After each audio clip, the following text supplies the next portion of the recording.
Здоров, неуважаемый, это циничный комяк с новой порцией охуительных новостей из Республики Коми.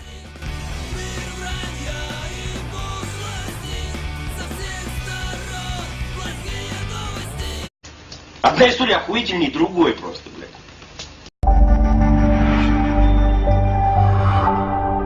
В Сыктывкарском дворе трактор ковшом выгонял лужу. И это настоящий гений инженерной мысли, который вскоре позавидует сам Илон Маск. Потому что на загнивающем Западе нет таких, больших как эта лужа. Проблемы сраные пиндосы пользуются устаревшими ливневками. Но американцы тупые!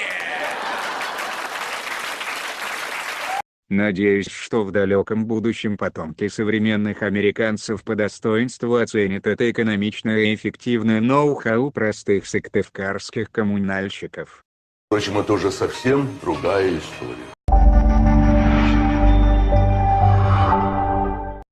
В Коми Гайра покусал байкер. Это не норма, это какая-то страшная, жуткая, ужасная болезнь.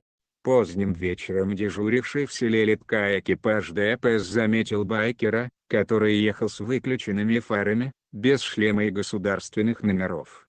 Увидев останавливающих его гайров, байкер решил ударить по тапкам и уехать в закат, но ему этого не удалось, его задержали. В пылу борьбы байкер укусил одного из гайров за локоть, и его здоровью ничего не угрожает, так как байкер был пьян. А значит, место укуса было моментально продезинфицировано. Поэтому это норма, друзья. Сыктывкарку госпитализировали после хлопка газа в жилом доме. Пенсионерка 1936 года выпуска с незначительными ожогами была доставлена в Эжвинскую городскую больницу. К ликвидации последствий было привлечено 29 спасателей и 5 единиц техники. Интересно, а как часто столько сил собирается после обычного хлопка? Что-то не припоминаю, чтобы после концерта к филармонии съезжались МЧСники. А что по этому поводу думаете вы? Пишите об этом в комментариях. Следаки еще решили провести проверку после этого подозрительного хлопка. Хотя вряд ли это криминал. Вероятнее всего, бабка увидела возросшие тарифы на коммунальные услуги, у нее бомбануло.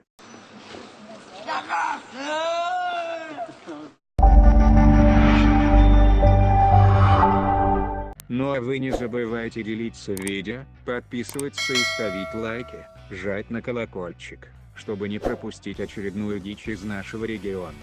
Пока, неуважаемые.